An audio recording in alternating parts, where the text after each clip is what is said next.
out on your app, wherever, Psalm 139, we're going to be talking about that. Mm-hmm. But there's just so much that we all want with love. Yeah. You know, we want that great romantic story. Absolutely. Yeah. But at the same time, it is never going to satisfy our needs. Any kind of earthly romantic love, it's a great thing. I'm not putting that down, but it is not going to fully satisfy what we need. May I tell you a funny story about a couple of loves I tried to find when I was in high school? Please.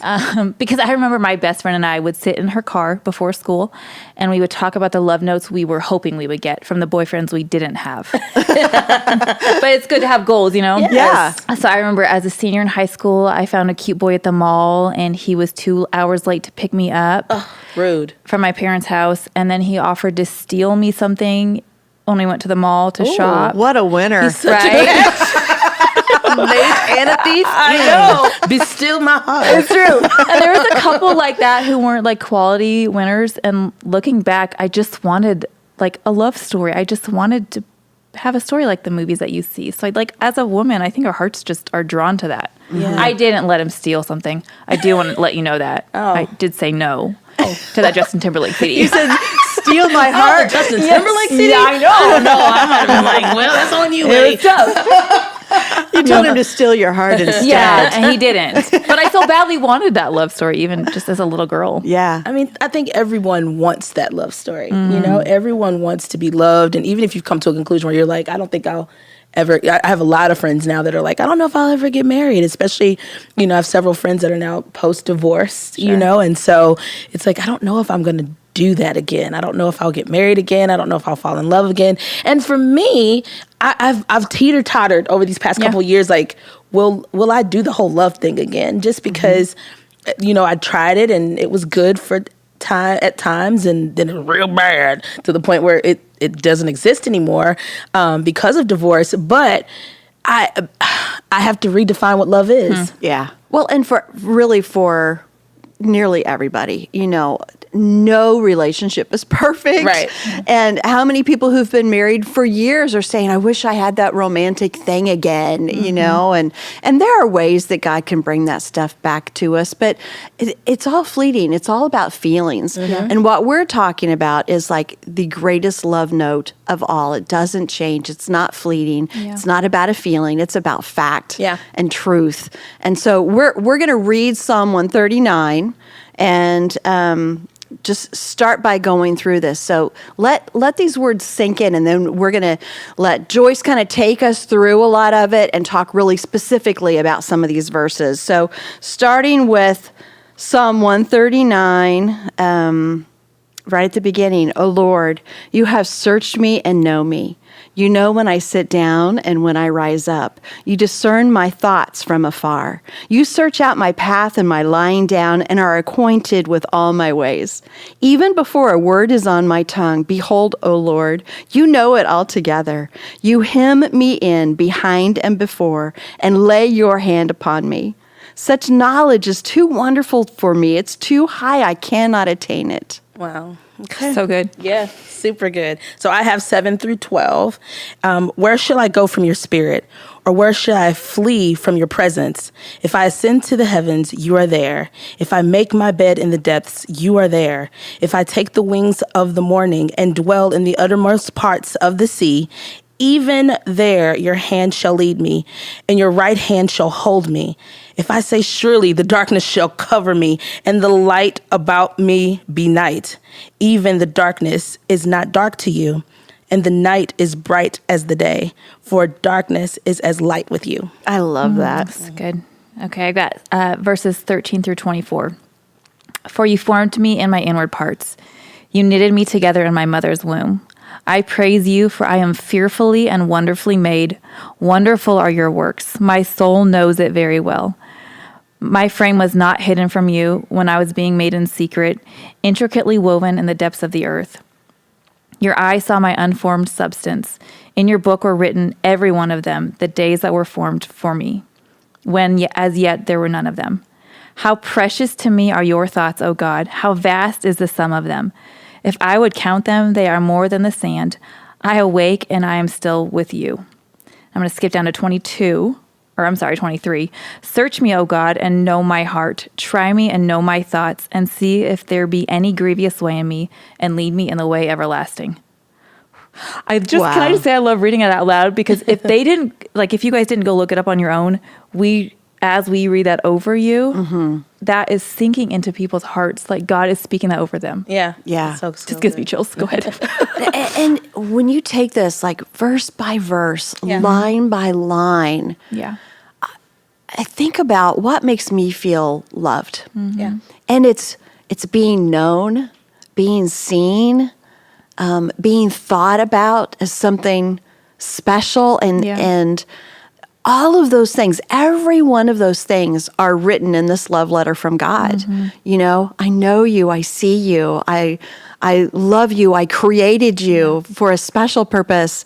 I think of you so often you can't even count how often.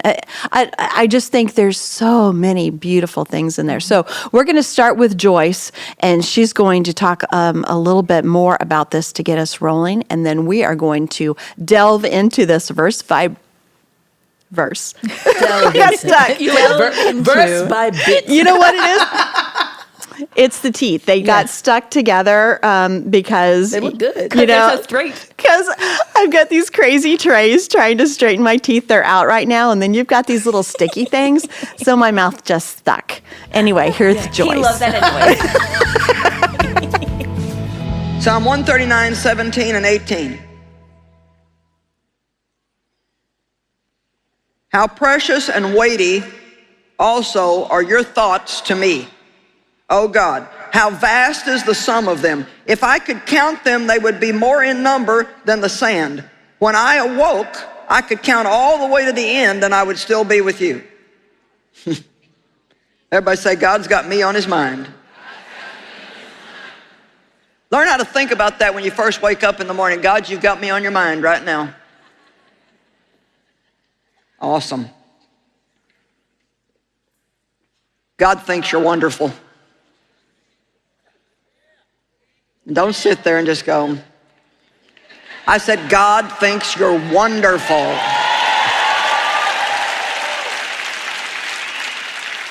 Wonderful.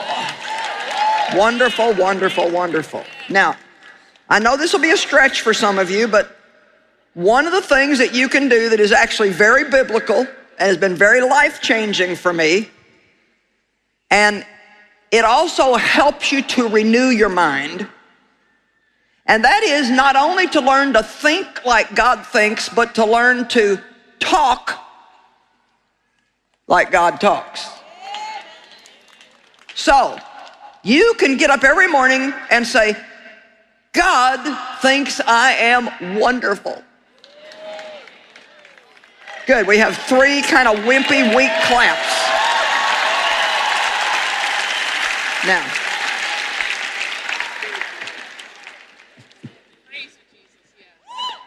you have no idea how this will change your life, because you are never gonna live beyond what you believe about yourself. And as long as you think you're a mess and you never do anything right and your life is lousy, and you think maybe God loves you on the days when you behave real well, and he doesn't like you so much on the days that he doesn't, and he's really a little bit miffed at you and has been kind of mad and disappointed at you your whole life. Come on. God thinks you are wonderful, even in your most messy times. That is so good to know. So good. I'm so glad, because there are some really messy times. And you know, it's easy to think, oh, what does God look down and see and think? Yeah. And when you read this, he thinks, we're going to work on some stuff. But I see amazing things. I think you're wonderful, and I love you. I love what Joyce said, you'll never live beyond the way you see yourself. What do you guys think about that?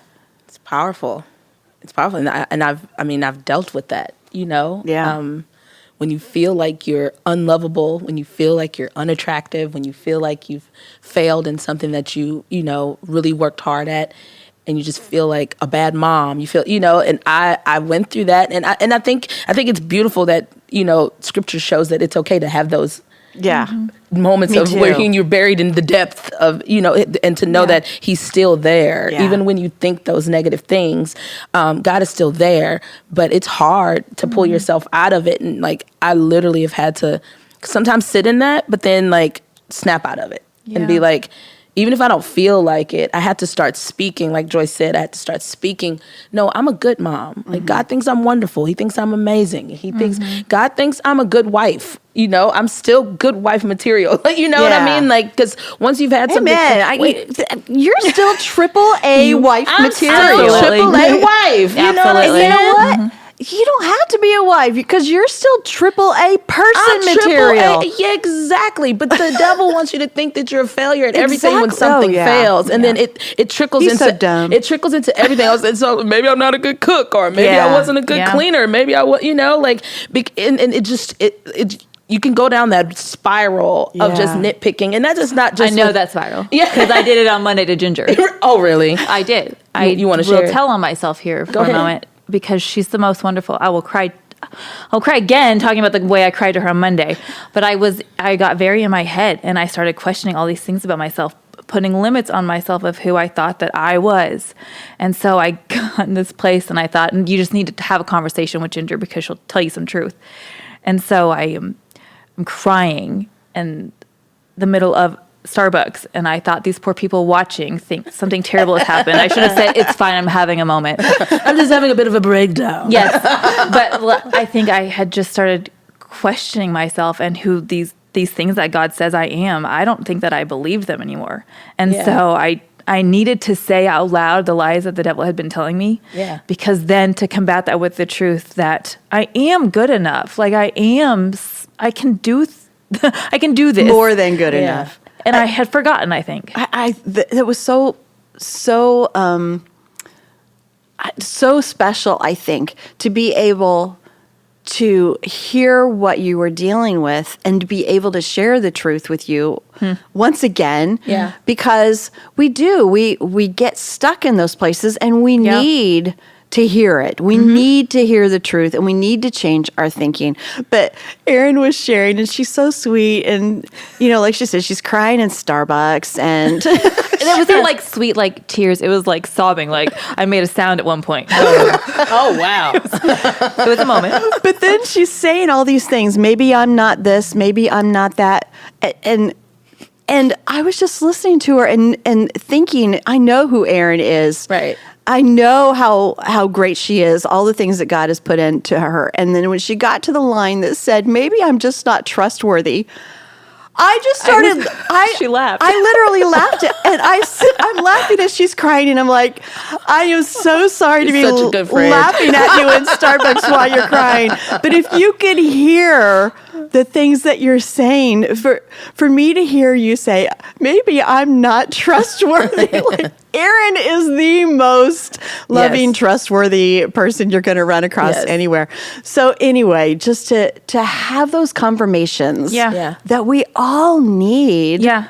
to hold each other up. Yeah. Because I think like when you go through this chapter and you take apart like we just did and you go line by line, you can't believe those lies Right. about who I think I might be when I see, oh my goodness, the God of the universe, he is thinking about me all more than the sand. Yeah. It doesn't matter what I think about myself or what somebody else thinks about me because he is the one that really matters. And look how much he loves me. Yeah, and I think it's powerful that, like, even with you saying, like, I needed to say it out loud. And that's one reason why, like, during some of my toughest times, I glean from the Psalms. Like, I glean because David has been such a testimony to me to show, like, you can have those moments of being really disgusted with yourself, with God, with people, with everything. But then it's after saying it out loud, then he always comes back and, then snaps out of it. Yeah. Like, cause Yet I will. And yet Yeah. I will. Yeah. Cause I will trust. I even heard, like, in this, like, I read it different ways now that I've gone through certain things in my life. And I used to always just think, like, he was just happy that God sees him all the time. But I think sometimes he was like, I can't even get away from you. Like, sometimes, cause I just want to sit in my stew in my mess and be like, no, I'm not trustworthy, or I'm not this, or I'm not that. But now but yet you still love me. It's like, it's just, I think it's fair to feel like, some people feel bad for feeling bad, you know, and having those moments like you had. But that's why it's good to have people around that you can say, that see you and know you can say like, okay, yeah, you can work on this and this. But for the most part, these are all just lies, you know? So I just wanted to say, like, it takes a big person to be able to say, I feel like this. Yeah. But even in this, I know that God sees me and I know he's going to make everything okay. You know? Yeah. Yeah. What are some of those things that make you guys feel loved? Because I was saying that for me, these words mean so much to me because, I have felt maybe invisible at times. No one's ever made me feel that way. I almost want to laugh now. How can you possibly feel invisible? You are ginger stocky. See, that makes me laugh really hard. How can you feel invisible? Everybody sees you, girl. It's so easy. I know, isn't that? But that's, it's almost laughable. I'm looking at you like, are you serious? But who hasn't felt like nobody's seeing what I'm feeling inside? Oh, yeah. Nobody's loving me because I'm not lovable. Who possibly could if they knew everything that was going on in here? Yeah. And God is saying, I see you, I know you, I created you, and still I will always love you. So what are some things that make you guys, in this or anywhere else, what are qualifications that you receive to feel loved? I think you just said it. I think it's the and still, because I know when I am at my worst and when I feel broken or not beautiful or whatever kind of day I'm having, and it's the yucky part of Aaron, the and still, I still love you, like you're still my girl. To be reminded that I can't screw this up so much that he won't want me. Yeah. That is when I feel the most loved, because I'm going to have honest, real moments where I cry or I make a mistake, but to know that I can't ever do it that much, the perfectionist in me, that is important for me to hear. Yeah. Yeah, I think for me, especially in this recent season, has been, I've felt the most love from God when he has allowed me to go through my process and just really figure out who I am. Yeah. You know, and like, And never turn his back. And never look away and say, oh, this is too much. Yeah, even when I was like, I don't want to be in leadership at church right now. Like, and that's a big thing for somebody like me that's a pastor's kid and been a pastor's wife, been on pastoral staff, and for me to be able to say, like, I'm going through a really tough time and I really don't want to do that right now, you know? And I don't know if I can actually physically go into the church at this moment because I'm hurt right now. And God never said, okay, then I'm done with you. Right. Yeah. Like he's so I've felt the most love from him by not feeling what I feel like a lot of times religion has made me feel. Like, if you do this, you'll get a slap on the wrist. So I lived out of performance and fear so long that God would be mad at me when it was honestly not even God's heart towards me. So me kind of unlearning a lot of the things that I learned growing up and allowing him to teach me through, he's just like, we're going to walk through this together. He's been so patient with me, like relearning almost the basics, you know, which has been such a sweet, sweet love story of like me being like, I mean, literally where I'm like, no, I don't want to talk to you right now. But he'll still be like, all right, cool. We'll just just lay here. You know, like, you know, I love that. I'll just hang out here with you until you're ready. He doesn't force me to talk about it. He's not forcing me to process it in a certain way. Like, it's just been so loving when and that makes me like, okay, I'll talk now. You know? 'Cause it doesn't feel like a chore. To talk to him and to be loved by him anymore. It used to feel like a chore.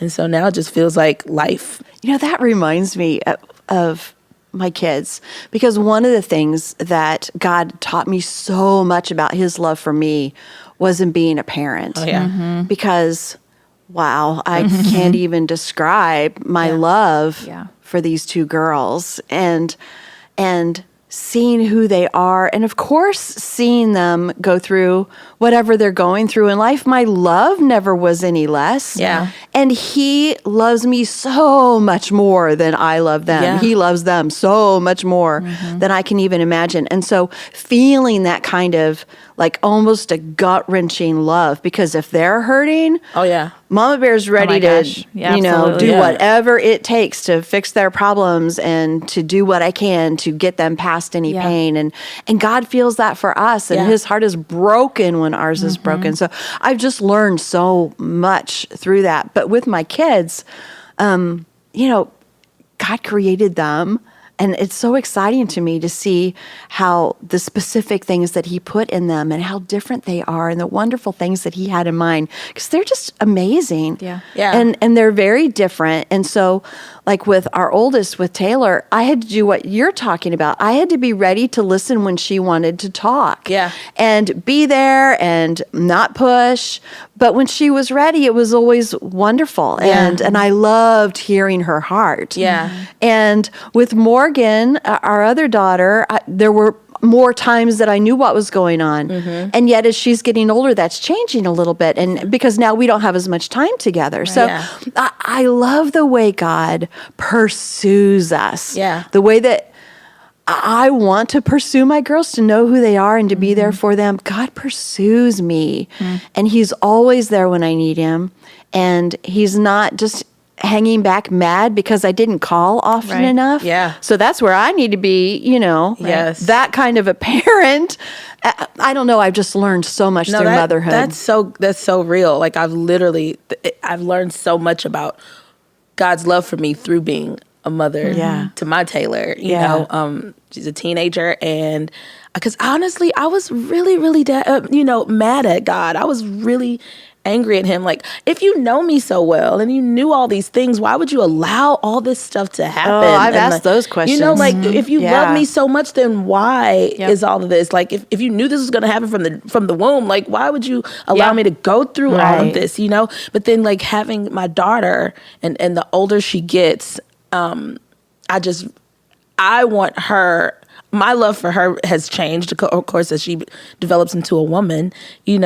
I give her space. Yeah. And I want her to come to me. Right. But I'm not going to force her to come to me. Yeah. Because I'm used to, like, when she was young, every time she would hurt, she'd come and scream and Sure. cry and run to mama, But now she's older. She wants to figure things out on her own. But it's shown me, like, God does the same thing for me. Like, that love is me not tapping her and fixing everything for her Right. is not because I don't love her. She's just growing up. And Yeah.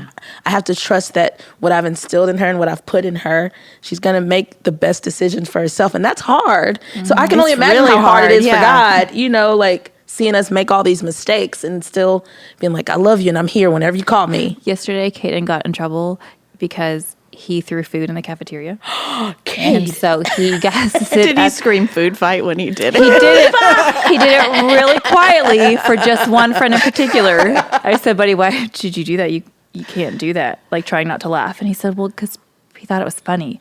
I said, "I am funny, sure though. it was funny." So now he's at the naughty table for the rest of the week in the cafeteria. Oh no! But even like that showed me, like that was funny as a parent. That was a funny story. But also like you have to have discipline. We can't always throw food, but like delighting in the things that he shares with me, the funny things that happen to a second grader, and also the consequences that are with your actions. Like God delights in us, and he thinks that I'm kind of funny sometimes. And like sometimes I need an Aaron, let's not do that again. But I love the idea that I bring him joy. Yeah. I make him laugh sometimes, and he's just like, Even when we don't make the best decisions, like, look at that girl. like let's not do bangs like that again, Aaron. But you're still beautiful. You're at the naughty table for the rest When of the we week. end up at the naughty table. Yeah. Well, we're going to check back in with Joyce, and she is going to tell us about an eye-opening perspective on what really happens in our lives when we don't like who we are. This is a great way to take this verse and flip it on end and see how it impacts us. Verse 15 again, my frame was not hidden from you when I was being formed in secret, and intricately and curiously, I like the intricately, God took a lot of time.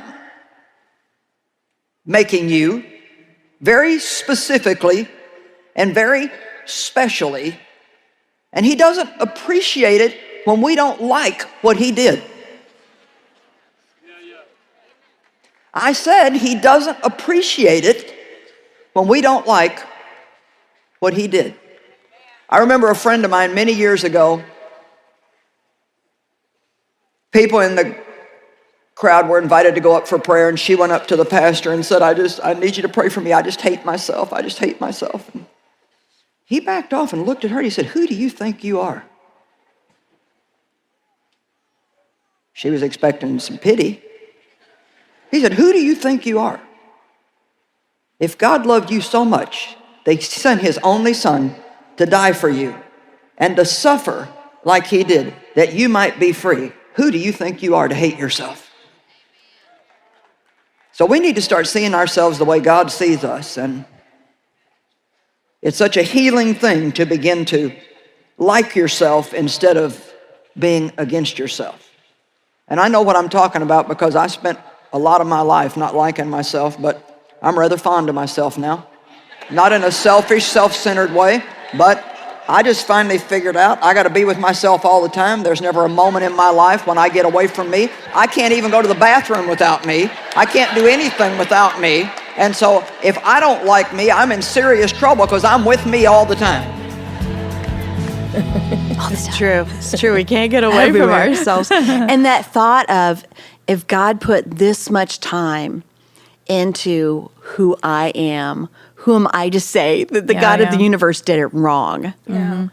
Don't you think that feels super countercultural, though? Like those verses absolutely. 13 through 15, where it's talking about how intricately we're made and our frame and just our physical being. Doesn't that feel so countercultural of how we see ourselves? Yeah, it's because the culture is completely different. It's telling us to do the opposite. Yeah, I should look like this instead. Yes. Put this filter on to cover what you actually look like. Right. I mean, makeup, filters, everything. And I just think, I think about the kids today, though. Yes. Like, Yeah. because of so much like reality TV and stuff, even like the first day of school, kids are literally like, for the black community, these black girls are getting like lace front wigs and full face makeup for the first day of school. The first day of school. If Like- only you saw my first day of school pictures. I know. I was looking like, what? You know, like, I remember having some self-esteem issues growing up. Not a ton, though, but like, I remember having some.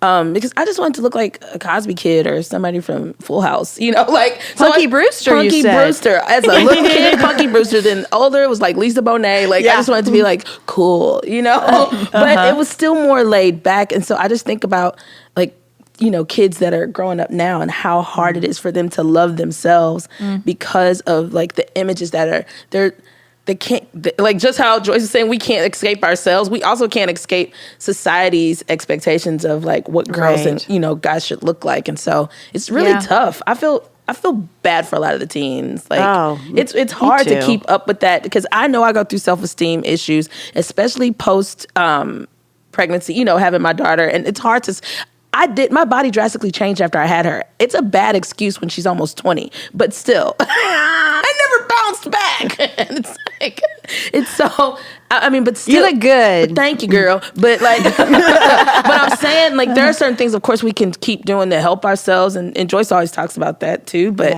I mean, I had to get to a place where I'm like, you know what?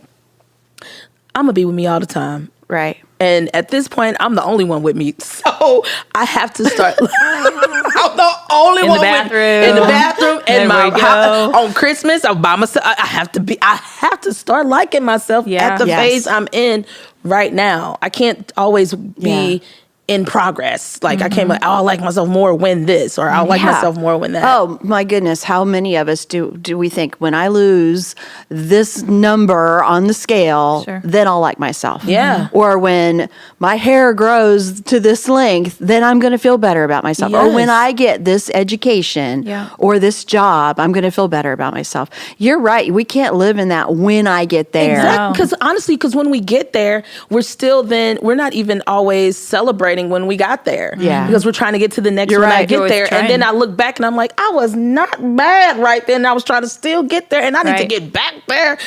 So And we're missing what God We're had us for us in that place. we're heard- missing the present moment. Absolutely. I heard a really interesting interview with a doctor on a podcast this past week, and he's a plastic surgeon. So this is what his world. And he was saying that people are coming to him saying, I want to look like this filter, this Instagram filter. Can you make me look like this? And based upon that clip that we just heard from Joyce, that goes so far against the creation that he made. Like what we say when we say, I don't like this, I want to look like this, that's saying, I don't like the art that you made. That creation that you made is not good enough, so I'm going to take it and fix it myself. Right. Yeah. And it's like the heart motive behind it. Yeah. And I'm not saying all plastic surgery is bad, but I think the No, motive 'cause I behind still some of want a it. tummy tuck. Yeah, Yeah. that's not It's the not that point. at all. At the end of the day, I want this gone. But that's not because you want to look like somebody No, else. I want to look like me without a fupa. I remember when you taught me that word. I want to look like that Snapchat filter that totally distorts your face and changes your voice. The one that makes your mouth like don't. and talk like this all the time. Can you do that for me? No. Don't you think so much of this and what you're talking about with the culture and what we face, what kids face, has so much to do with rejection? Absolutely. It's because we felt it from somewhere else. Yes. And we've taken it internally and we've decided this is reality instead of what God says about me is reality. Yeah. So yeah. I think if we grab onto this Psalm 139 and we read through all of these amazing points, how he's created us, what he has in mind for us, how he sees us, how he thinks of us, and we let that override the lies of rejection Yeah. that we take as our own, whether it's because of a divorce Yeah. or that group at church that hasn't invited us Right. to the thing that we want to be part of. I mean, there's rejection everywhere. Oh, yeah. And when we begin to experience rejection, we also see it in places that it's not. Yeah. I mean, Oh, because it's your lens. Exactly. Yeah, it that's how you see becomes our everything. Snapchat filter. It does. It's the filter of rejection because I was rejected over here. Now, what did they mean by that? They're rejecting Yeah. me too. That is so good. No, I had a conversation with someone just the other day. They assumed I was attacking them based upon my disagreeing of their opinion. And they took that so personal. This has happened before. And so I said, I really just have another opinion. I will always have other opinions. And so it's not you. It's just me thinking for myself. And the conversation was so good that it came back to rejection. Because of that filter of rejection that they had experienced, they took anybody disagreeing with them, especially those close to them, as saying, you're wrong, you are not right. Yeah. So I'm disagreeing with you. And rejecting you. I'm rejecting you. When Yeah. really it's not that at all, but that's the filter. Yeah. And it does impact your whole life. Yeah, and that's one reason why I'm like doing a lot of self-work, and of course prayer, but I'm also in counseling because I don't want, whenever I do decide to get into another serious relationship, Yeah. I don't want to always, think about how I was portrayed in my last marriage or, or how I thought my ex-husband looked at me. I want to go with fresh eyes. And so Yeah. I'm doing that deep work, for friendships, relationships, all of them, just so I can make sure that I'm not somebody saying something to me that might be some of the same stuff that my ex-husband may have said. It's not Yeah. the same thing though. Right. I Won't can't, trigger you I like don't that. want to trigger and Yeah. be triggered and say and become defensive for something that might be completely opposite of what I experienced. So Yeah. so doing Okay. that work. Yeah, we need strategies. Yes. We need to know, okay, these things are going to happen. Yeah. Yes. I'm going to not like what someone says. I'm going to be rejected, not just feel rejected. There are people who will reject Yes. me. Yes. Yeah. And so how do I handle it? And so I love like Psalm 139 in my Bible is like, I think the page is worn out because you go back to it over and over and over. And it is a weapon against the way we dislike ourselves. Yeah. Because God doesn't leave room for that. He says, no, this is who you are. And it helps us to fight those lies. And so we're going to go one more time to Joyce. And she's basically just going to lay down the law and straight up tell us how to act. So let's listen. And I pray that the participation in and the sharing of your faith might produce and promote full recognition and appreciation and understanding and precise knowledge of every good thing that is ours in our identification with Christ Jesus unto his glory. So now I've been looking at that quite a bit, and I've read it over and over and over, and I'd like to just camp here and stay on top of it for about 20 minutes till you get it, but I really don't have time to do that. So let me just reiterate this. He's saying, look, I want you to recognize and appreciate and have a precise knowledge of all the good things that are in you.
Gosh, you're excited. Wasn't that thrilling? Let me try that again. Now, you want me to know why you responded? I'll tell you why you responded that way, because this is something we're not used to. It's much easier for us to sit around and think about everything that's wrong with us. And the devil helps us with that. Starting very early, he helps us with that. You're not, you didn't, you're not, you should have, but you didn't, and on and on and on. But he says, I want you to have precise knowledge and be very informed about all the good things that are yours and in you in Christ. This is not about you being wonderful in yourself. It's about you believing the Bible and saying, I am wonderful because Jesus paid a great price for me when he hung on that cross and bled and died, when he suffered, and I'm going to start acting like I know who I am in him. Yeah. Well, she told us. Yeah. She did. She was this kind of voice that she had. Yeah, definitely. Don't you love that God already knew what we were going to need? Yeah. And so many years ago, hundreds of years ago, he put it in his word for us in a love letter like this. If we want to get really racy, I mean, we can just totally go off track and go to Song of Solomon, you know? My favorite. Let's just... As a teenager, it definitely was my favorite. We're like, this is nasty. Is this the Bible? Yeah, we're talking Valentine's Day. You know, let's do it. go all the way do to it. breasts like doves and all of it. You Grapes know, and all that stuff. Yeah. Whoa. I mean, God appreciates his own creation. He created us, and so I mean, he says, "Behold, you are beautiful, my love," and God's talking to us. He says, "You are beautiful. Your eyes are doves behind your veil. Your hair is like a flock of goats leaping down the always what I was slopes of going Gilead." for. A flock of You have such goat-like hair. the goats were so valuable then. Yeah. It was like the highest thing. And, you know, now your hair being like a flock of goats, I wake up like that many mornings. But I just love these verses and the way that God expressed his love to us in so many different ways throughout Scripture. That's one of my favorite books of the Bible. Some of it is you a little little vixen. I am. I look so sweet, but I did put a hoop in my nose ring, so I'm a little bit racy. You like in the one you just read, and there's some others in there that you can feel like tangibly how much God is just adores us. Yeah. And when he talks about us as his bride and he just longs for us. I remember reading that at a really important time in my life where I felt like I was unwanted and I was never going to be picked. So to hear that he sees me and he adores me and I'm beautiful, it just changed my world. Yeah, to know that. and how Joyce said, like, how I was like, the crowd was so dry when she talked, and she's like, it's because we're not used to hearing that. Yeah. We Right. and especially me in my very rigid, Pentecostal background, it was like I was just afraid of the wrath of God. God was like, don't mess with him. Don't get on his bad side. You heard of Sodom and Gomorrah? Yeah, whoa. You don't want that. So Don't want to go there. Don't want to go there. So to hear how much he adores us has been, and I've heard it over and over again, but to live it and to really, Oh, that's so true. Yeah. You can hear it, but it's not the same as living it. when Yep. you start living it, when it becomes a thing of like, no, he really does love me. He really does believe I'm beautiful. It's a change. There's a pivot that happens when you go beyond just saying it is. out loud. So it's been quite the journey living it out. Yeah. And because it doesn't feel like it all the time. Oh, no. It doesn't feel like it all the time for anybody. And that's why it's a constant thought battle. We have to change our thoughts, and we have to allow God to be kind of like the medicine that we need, that healing salve that goes over the dryness and those things that we don't like about ourselves, those things that we repeat over and over, and change that record to something different. And the only way to do that is to change it to what he says instead of what the world has said or what we've said about ourselves. And you know what? The church has also taught us that almost talking about like the exterior part of our bodies, like our eyes and our hair and things like that, are self-absorbed to an extent. Yeah. But even hearing what you read in the Song of Solomon, it's like, no, he really does. Like, he cares about that stuff too. Not that we're to be so overly concerned about it, but he cares. He spent Absolutely. time to figure out, like, you look at someone's eyes, like I look at yours and you have so many different like colors in them. What do you deem your eye color as? Hazel. Yeah, okay, I get that. See that? I mean, no, but I see. What do you see? I see a lot of different colors, but I'm saying, like, everybody's. But he intricately made those. He intricately made those. He intricately made all of our fingerprints to be different. He intricately made, how our hair is, and we talk about my hair all the time. And I'm probably gonna lock my hair up, but he cares about. Yeah. He knew I was gonna do that.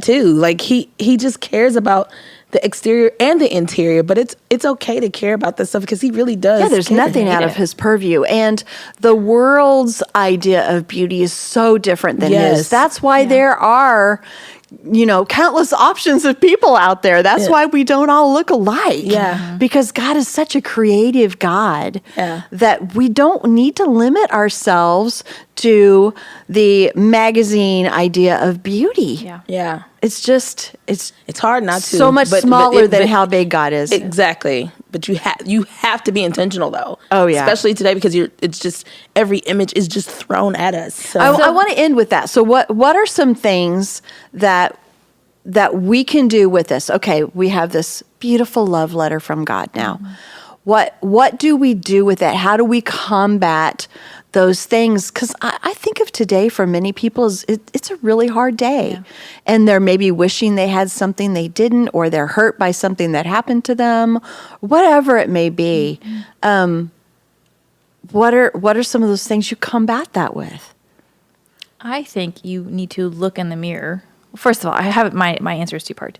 I think you have to take Psalm 139 and go verse by verse and just like meditate it over and over again until you start to believe it. Take it as your own. Yes. And it's not just a quick read and then you move on to the next thing. I think this is a chapter of the Bible we just have to take our time in. And just like in a relationship, you don't just speed through it and you get to know that person and you're good to go. Yeah. You have to continually get to know their love for you. And so it's the same with this. I think you just read over and over and meditate on it. And then look yourself in the mirror and tell yourself why you're beautiful. Yeah. Yeah. Because I think we need to remind ourselves that my frame was created by him.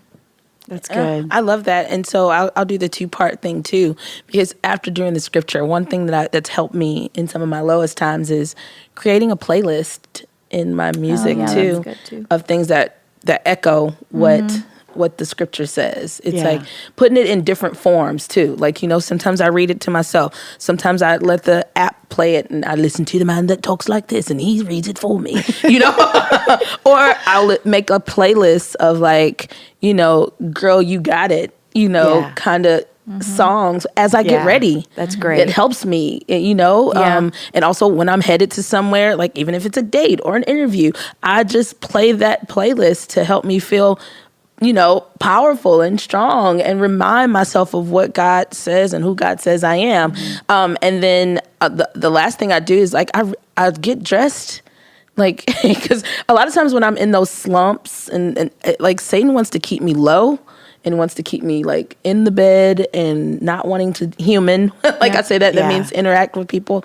But I get dressed and I get dressed like I'm going somewhere to see somebody that I really am excited to see. It's just me and God. Yeah. And I take myself on dates a lot now. Like whether it's to the movies or out to eat. Like that's something I plan to do on Valentine's Day. If, like I was kind of like, if nobody asks me out on a date, I'm taking myself. I'm going to still wear either pink or red and I'm still going to act all girly. I'll go to the store and I'll buy myself flowers, like I'm not going to sit in a sad state because my situation was out of my control.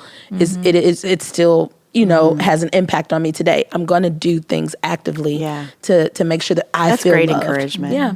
I think there's a really good reason. God is just so smart. There's a really good reason He really is. that he ended Psalm 139 with these verses, "Search me, O God, and know my heart. Try me and know my thoughts, and see if there is any grievous way in me, and lead me in the way everlasting." Because the things that grieve God, it's not like we think big grievous things. It's not always some big sin or whatever. Yeah. Sometimes it is, but sometimes it's those things that just breaks God's heart because we're not seeing ourselves the way that he sees us. Yeah. So I say, God, search me and know me. Change my thoughts. Help me to see myself the way that you see me. Help me to know how much you love me, not to always feel it, because we don't go by our feelings, but to know deep inside my soul how much you love me. And I think it's so important for all of us to know that we are already loved. Yeah. You're not working toward God's love. You are already loved. You are already chosen. You are already his design and his masterpiece right now. So I don't know, what better love note could you ever get Right.